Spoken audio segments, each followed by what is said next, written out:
Mardi 20 juin 2023, Valérie Mérès était invitée de Sud Radio, afin de se confier sur la pièce de théâtre dans laquelle elle joue notamment aux côtés de Stéphane Plaza, un couple magique. L'actrice s'est aussi exprimée sur Coluche, de qui elle était proche. C'est une des pièces qui connaît un succès retentissant durant ces premiers mois de l'année 2023.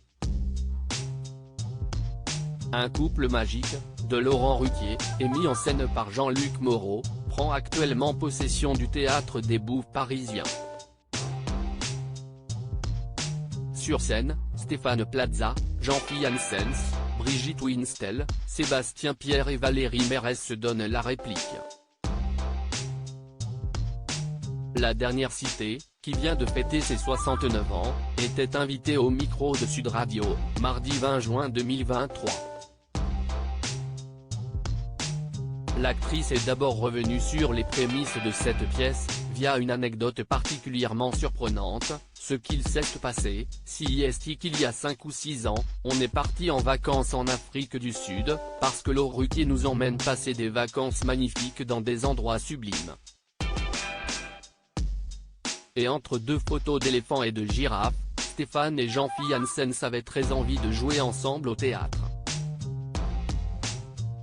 Je ne me rends pas compte si Coluche serait drôle maintenant. La native de Paris poursuit son récit, ils en ont parlé, et Laurent Ruquier leur a dit: au fond de mon tiroir j'ai une pièce que j'avais écrite, il faudrait que je la rende plus moderne et que je mette un rôle plus important pour Jean-Philippe, et il y aurait une fille au milieu de ça pourrait être Valérie.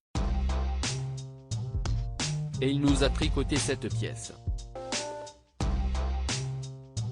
L'ancienne compagne de Thierry Lhermitte s'est ensuite confiée au sujet de Coluche, de qui elle était particulièrement proche, en lien avec la société actuelle. Je ne sais pas du tout, je ne me rends pas compte si Coluche serait drôle maintenant. Je n'en sais rien. Moi je sais qu'il me manque par rapport aux politiciens, mais par rapport à la société, je ne me rends pas compte.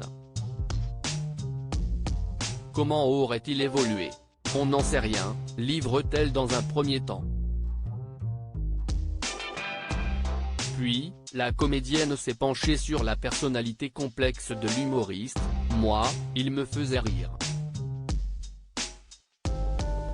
Maintenant, il pouvait ne pas être drôle du tout parce que c'est quelqu'un qui était plutôt dans le mal-être.